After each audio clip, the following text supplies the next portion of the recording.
rabia. El eco de los aplausos aún resonaban en sus oídos. A sus 29 años, Amada Muñoz había logrado lo que toda diseñadora de moda nacional sueña: debutar en la pasarela Cibeles Madrid Fashion Week. Su primera colección había sido recibida con sonrisas codiciosas y miradas de aprobación. Incluso la baronesa von Ketter, símbolo de exclusividad y poder, había mostrado interés en comprar la serie completa. Su agente le repetía al oído que lo había conseguido, que el futuro estaba en sus manos, que por fin sería alguien en un mundo voraz y competitivo. Después de la presentación la invitaron a celebrar. Un brindis aquí, otro allá. Las copas de champán le ardían en la garganta. El contrato, decían, se firmaría en privado con los abogados de la baronesa. Amada sonrió ingenua, creyendo que la gloria se medía en copas de champán. Lo siguiente fue un abismo, una sensación viscosa, lenta, un mareo que no venía solo del alcohol. Risas graves, manos ásperas, la caída contra un sofá desconocido, el vestido reducido a jirones, voces que se confundían entre sí, crueles, semejantes al coro desquiciado de hienas. El hospital se convirtió en un lugar de silencios impuestos. Nadie se atrevía a pronunciar en voz alta lo sucedido, como si el hecho mismo de ponerlo en palabras lo dotara de demasiada gravedad. El interrogatorio policial fue breve, casi rutinario, con un aire de desgano que parecía insinuar que, en el universo de la moda, excesos como aquel, fiestas interminables, drogas, alcohol desbordado, no merecían mayor esfuerzo. No era la primera vez, ni seguramente sería la última. Su agente la visitaba con un optimismo torpe, armado de frases prefabricadas que se deshacían en la blancura de la habitación. Hablaba como si todo pudiera recomponerse con un eslogan. Quizá lo hacía porque sabía que en ese mundillo la vida de un agente se agotaba en el primer contrato. Después, cada diseñador avanzaba por su cuenta.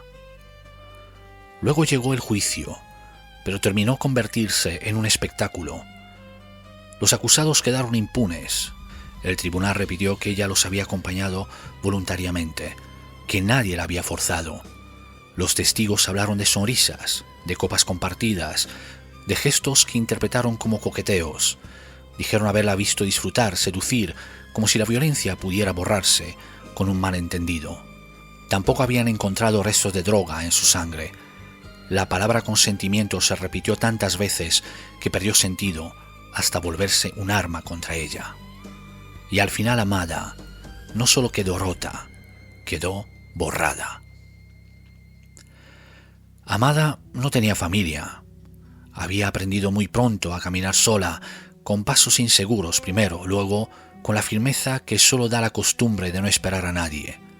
Pasó gran parte de su adolescencia en un centro juvenil, un lugar gris y ruidoso donde la soledad era moneda corriente. Allí, casi por accidente, descubrió un rincón luminoso, un pequeño taller donde, entre telas desparejas y máquinas envejecidas, se encendió su pasión por la costura. Al cumplir los 18 intentó un camino distinto, sin abandonar del todo el diseño de ropa ni la pequeña página de ventas que apenas le daba para sobrevivir y pagar el alquiler. Decidió matricularse en enfermería. Quizá buscaba un oficio estable, quizá la promesa de cuidar a otros, algo que a ella misma le había faltado. Sin embargo, el destino, siempre obstinado, terminó por devolverla a las telas. Su página en línea, modesta al inicio, empezó a crecer hasta desbordarla. Fue entonces cuando comprendió que la costura no era un simple pasatiempo, sino su verdadera salida, y volvió a abrazar con firmeza aquella vocación. Desde ese momento lo entregó todo, las horas del día, una disciplina implacable, incluso las pocas ilusiones que aún conservaba intactas. Amada dejó que las puntadas marcaran el compás de su existencia. Se olvidó de cultivar amistades, de abrir la puerta al amor, de permitirse una vida más allá de los bocetos y las telas. Y no porque le faltaran pretendientes. Su mundo se redujo a una sola obsesión: triunfar, con la esperanza obstinada de que algún día sus diseños pudieran hablar por ella, llenar el silencio de una vida demasiado callada. Gracias a sus ventas online logró dar la entrada para un piso en Villaverde y con la misma determinación que ponía en cada puntada se hizo con un local a muy buen precio en el mismo edificio que llevaba demasiado tiempo aguardando en silencio a que alguien lo devolviera a la vida. Sabía que en ese mundo exclusivo hasta la crueldad, lo habitual para alguien como ella, una muchacha sin apellido, sin contacto, sin dinero, era conformarse con abrir una modesta tienda en línea o, con suerte, un pequeño taller a los márgenes de la ciudad. Ese era el destino común de tantos talentos ocultos, incontables y anónimos, condenados a permanecer en la sombra. Pero el azar, en un giro improbable, la eligió. Fue tocada por esa rara concesión de la vida que algunos llaman destino. Todo comenzó cuando un agente se puso en contacto con ella, tendiéndole la mano hacia un futuro de promesas. Él no lo sabía, pero aquella oportunidad que parecía el inicio de un anhelado triunfo se convertiría en una desgracia. Se recluyó en su casa, como en una tumba sin lápida. El cuerpo le dolía, con una persistencia insoportable, como si estuviera enredada en un rosal de espinas que se le clavaban por dentro y por fuera, recordándole cada segundo la profanación sufrida. Su agente insistía con llamadas y visitas, una molestia constante que le sonaba burla, hasta que un día, agotada, le escupió que, si realmente quería ayudar, le trajera algo para el dolor. Esa fue la puerta de entrada. Al poco tiempo, la morfina comenzó a fluir hacia ella con la facilidad de una transacción inocente. El novio de su agente, enfermero en el Gregorio Marañón, le proporcionaba dosis abundantes, cuidadosamente preparadas en jeringuillas que acababan amontonadas en el cajón de su mesilla. Así, sin plan ni resistencia, se fue encadenando a esa nueva cárcel líquida. La morfina apagaba el dolor, silenciaba los recuerdos y le otorgaba un simulacro de calma, un vacío dulce que se confundía con alivio.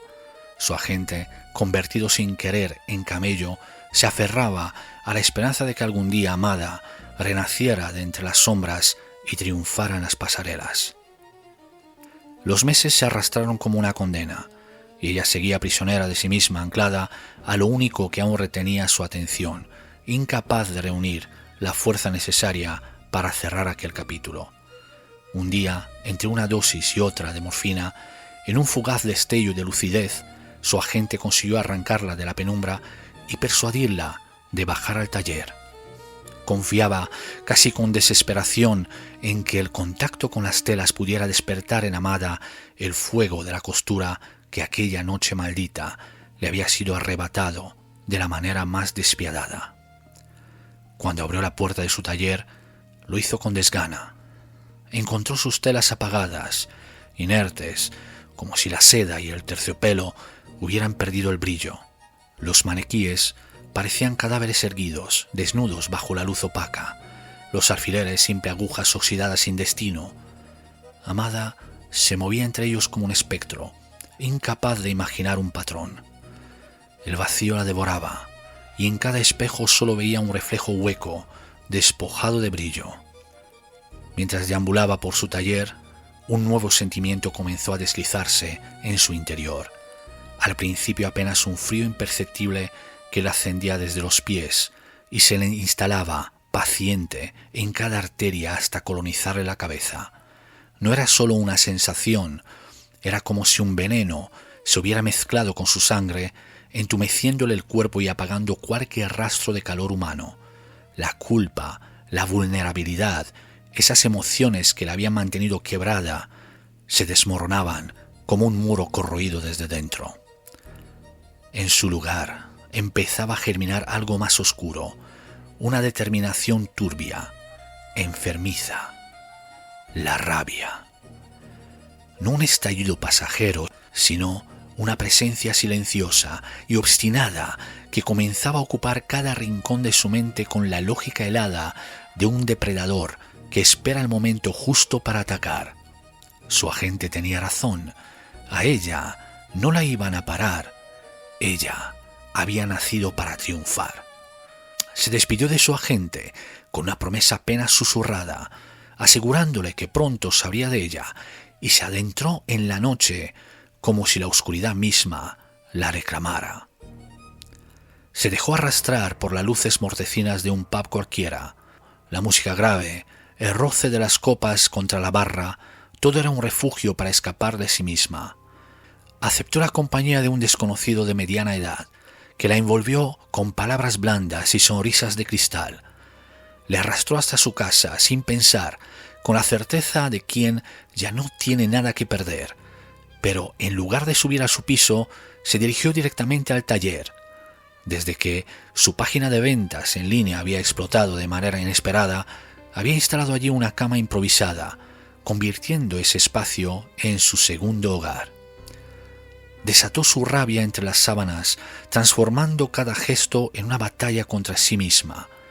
El desconocido era apenas un cuerpo, un recipiente donde volcar aquella fiebre que la consumía. Su rostro, su nombre, sus intenciones carecían de importancia.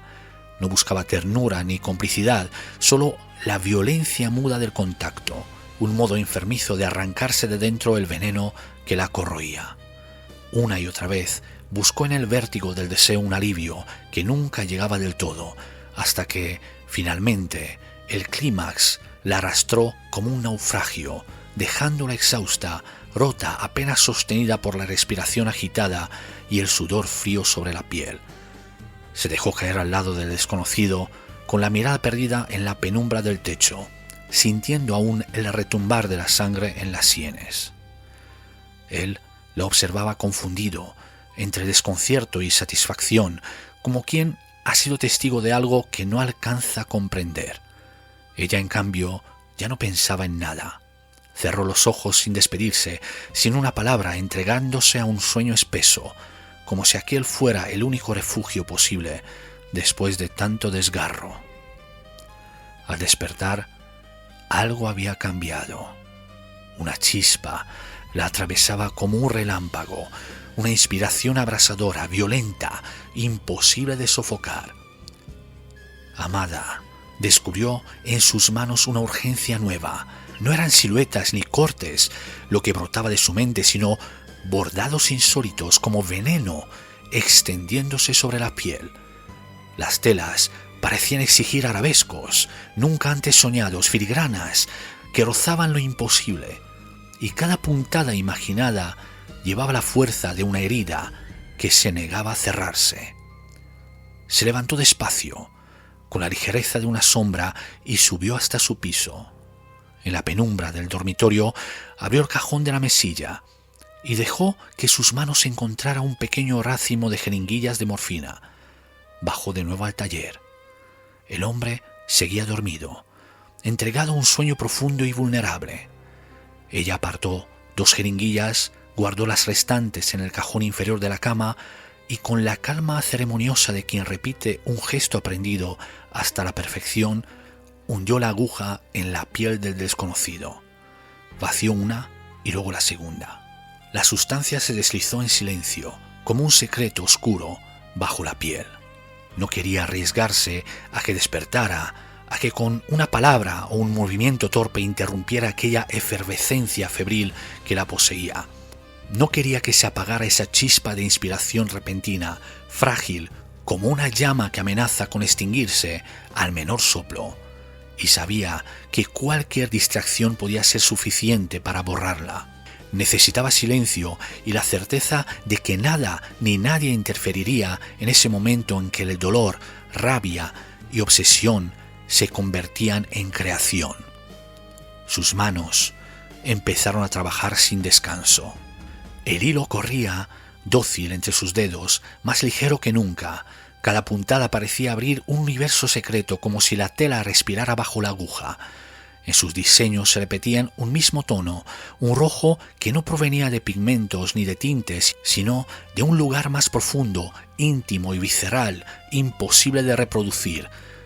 Terminó su primera obra en menos de 24 horas, con una claridad de ideas tan nítida como el agua pura de Fuji. Esperó a que la noche extendiera su manto y volvió a perderse en las calles de Madrid, un laberinto de luces y heridas abiertas en forma de pubs. Elegía uno al azar, se deslizaba entre la multitud con un aire ausente, como si buscara un perfil preciso que, tarde o temprano, sabía que aparecería. Y cuando lo encontraba, lo conducía hasta su taller con la naturalidad de quien corta un patrón, materia prima para un enigma que solo ella sabía descifrar.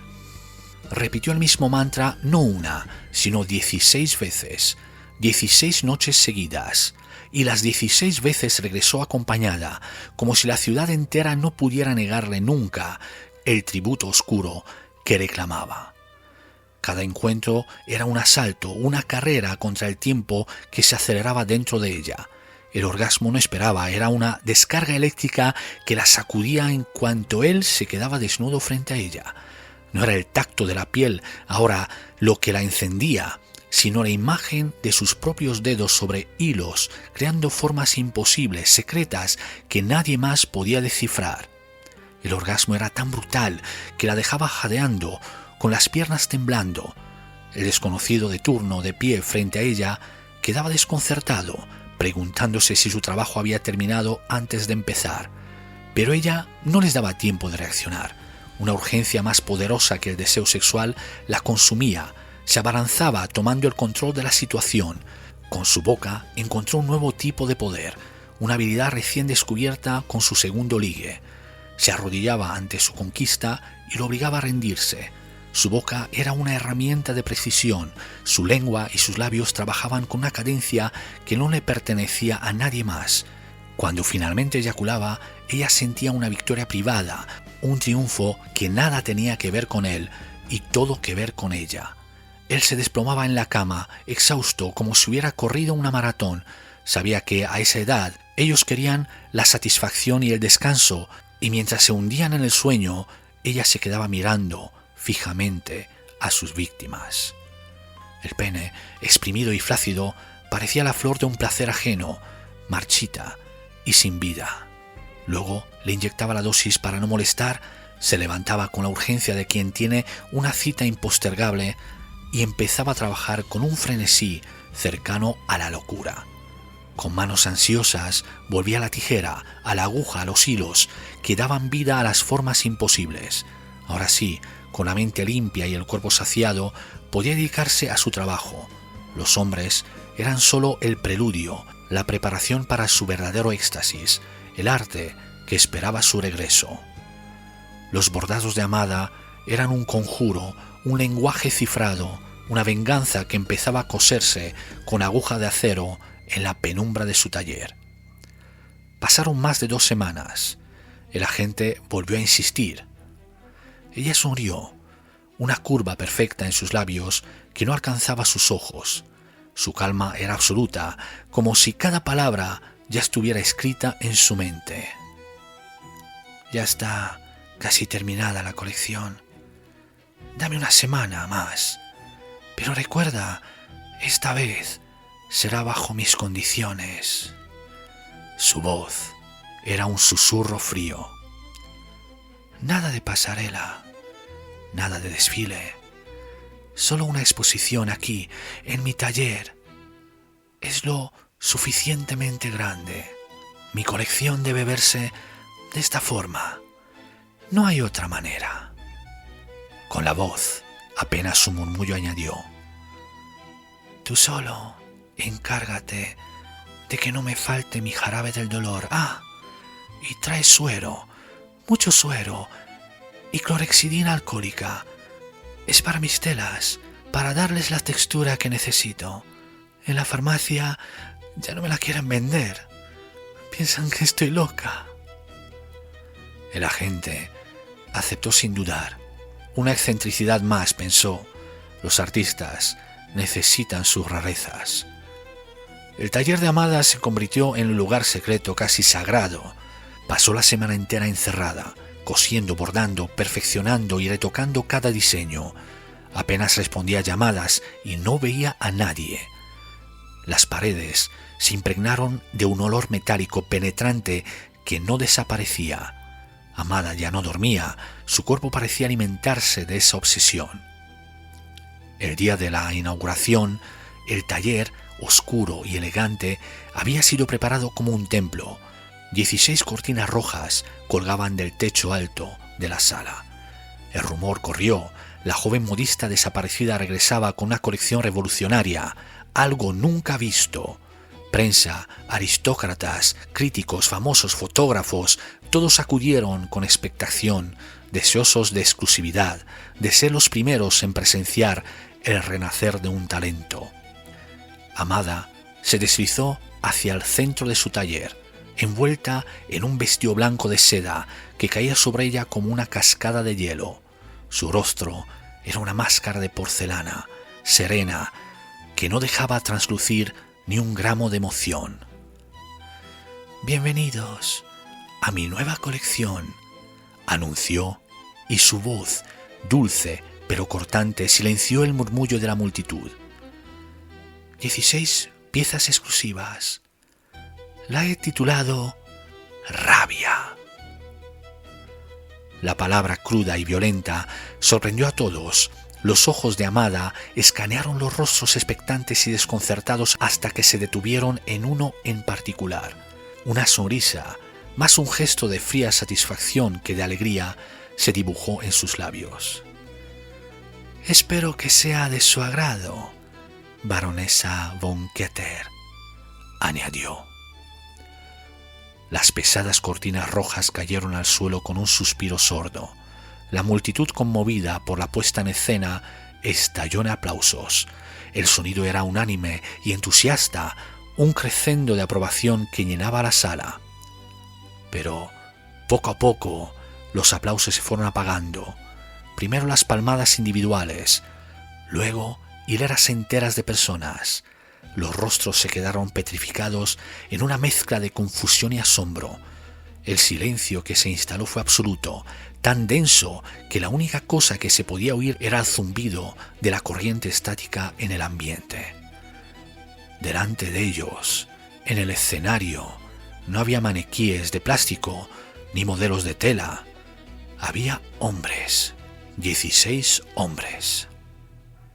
Estaban de pie, inmóviles, como esculturas vivas. Hombres vivos, rígidos, cosidos por la espalda con gruesos hilos que los unía a listones de metal en forma de T. De cada extremo colgaban 2 ganchos que sostenían sendas bolsas, una de morfina y otra de suero, cuyos tubos descendían hasta incrustarse en sus cuerpos. Para disimularlas, las bolsas se ocultaban tras fundas bordadas con flores, y los tubos iban envueltos en hilos blancos, formando una funda delicada y perturbadora a la vez. Los cuerpos permanecían inmóviles, alimentados y drogados, convertidos en piezas de un macabro tapiz. La piel de cada uno estaba cubierta de bordados imposibles, minuciosos, que cubrían cada milímetro desde los párpados hasta los tobillos. A primera vista eran flores, arabescos y motivos delicados, una explosión de jardines imposibles, pero al mirarlos con más atención, entre los pétalos emergían figuras retorcidas, cuerpos híbridos, hombres con rostros deformes, bestias con garras y fauces, criaturas a medio camino entre lo humano y lo demoníaco. Sus gestos, sus posturas eran escenas de sometimiento, de dominación llevadas al extremo, como si la aguja hubiera fijado en hilo blanco la representación de un infierno personal. Los hilos no solo formaban figuras, sino que también simulaban la sangre, el semen y la bilis, representados con puntadas finas y enmarañadas. Y en cada escena, la misma flor, de una belleza casi obscena, se alzaba como un monumento al horror. Pero al acercar la mirada, la flor mostraba su verdadera naturaleza. No era un hilo, sino carne. El pene de cada hombre cercenado había sido cosido con una precisión quirúrgica, los jirones de piel reconfigurados en pétalos en una grotesca parodia de la belleza. Este tapiz de carne e hilo, tan hermoso a distancia y tan macabro en su intimidad, narraba la historia de violación, profanación y venganza. Todos los cuerpos estaban situados frente a un espejo, obligados a contemplar la monstruosa belleza de su propia transformación. El público Contuvo el aliento. El impacto visual eclipsaba cualquier atisbo de razón. La rabia de Amada ya no era solo un nombre, sino una declaración visible y horripilante. Los espejos devolvían el reflejo del horror, multiplicando las figuras, mostrando las costuras en toda su crudeza. Las obras vivientes gemían apenas, los ojos vidriosos pedían auxilio. Amada caminó lentamente hacia ellos. «El arte», dijo, «debe ser único, exclusivo. No hay tela en el mundo que compita con lo que tenemos dentro. He cosido la verdad misma sobre la piel que aún vibra». Se detuvo frente al primero, acarició el bordado de su pecho, tan delicado, tan minimalista, sonrió. De un bolsillo oculto de su vestido sacó un bisturí que brillaba como un fragmento de luna. Con la precisión de un artista que firma su obra, se movió entre los cuerpos inmóviles. El bisturí no era un arma, sino un pincel. Uno a uno, con movimientos tan precisos como una caricia y tan fríos como el acero, les cortó el tallo de la flor que pendía entre sus piernas. Después, la yugular. El primer chorro de sangre salpicó el espejo de enfrente, tiñendo el reflejo de carmesí. Un segundo chorro, luego un tercero. Las gotas carmesíes, como pinceladas abstractas, cayeron sobre los cuerpos inmóviles, empapando los bordados. La multitud, que hasta entonces había estado paralizada por la incredulidad, soltó un grito colectivo. El terror llenó la sala. En una estampida comenzaron a huir, tropezando con las sillas caídas, empujándose unos a otros mientras el eco de las gargantas abiertas llenaban el lugar. Los aplausos se convirtieron en un grito ensordecedor de horror, y los murmullos de admiración se ahogaron en la sinfonía de la muerte que ella había creado. En el corazón de la estampida, la baronesa von Ketter cayó al suelo, tropezando con sus propios pies. Sus dos abogados torpes y adoloridos se desplomaron junto a ella, quejándose y clamando ayuda mientras la marea humana los pisoteaba sin piedad. A su alrededor otras personas que también habían tropezado se debatían en el suelo atrapadas en el caos, formando un amasijo de cuerpos que el gentío arrollaba sin detenerse. Amada no se inmutó, siguió cortando paciente, metódica, hasta que todos los espejos se tiñeron. Y entonces, con las manos manchadas de rojo y el vestido salpicado como si fuera un lienzo abstracto, se giró hacia la sala casi vacía. Su mirada se detuvo en los cuerpos amontonados. Se movió con la fluidez de una sombra abriéndose camino entre la histeria y la desesperación. En su mano derecha el bisturí brillaba y en la izquierda sostenía los tallos de penes, un macabro ramo de flores carnales, cada una meticulosamente bordada. Con la precisión de una cirujana se inclinó. Un corte rápido y silencioso en la yugular del primer abogado. El hilo de sangre que brotó de su cuello fue tan delicado como una costura, una mancha de rojo oscuro sobre el hormigón pulido del suelo. Luego, sin vacilar, hizo lo mismo con el segundo. El grito de los abogados murió en burbujas y sus cuerpos quedaron inertes. Finalmente, Amada se arrodilló ante la baronesa, tendida en un charco de su propia orina. Aún sostenía el bisturí cuando le entregó el ramo, una ofrenda grotesca que no desentonaba con el terror grabado en aquellos ojos desorbitados. Amada guardó silencio, se limitó a contemplarla, con el brillo acerrado del bisturí danzando en sus pupilas. Luego se incorporó, como dispuesta a marcharse, pero una fuerza más poderosa que la razón la hizo volverse sobre sus pasos. Con una calma aterradora, se acercó de nuevo al cuerpo de la baronesa. Con el filo del bisturí, que brillaba con luz propia, le abrió la boca de oreja a oreja en un solo tajo preciso y profundo. Antes de que la sangre empezara a manar a borbotones, arrancó el ramo de penes de la mano inerte de la mujer y se lo encajó en la nueva y sangrante abertura. El gargajo, un estertor ahogado, sonaba a metal oxidado en su garganta mientras sus ojos vidriosos y llenos de un terror mudo perdían lentamente la luz. Su obra, al fin, estaba completa.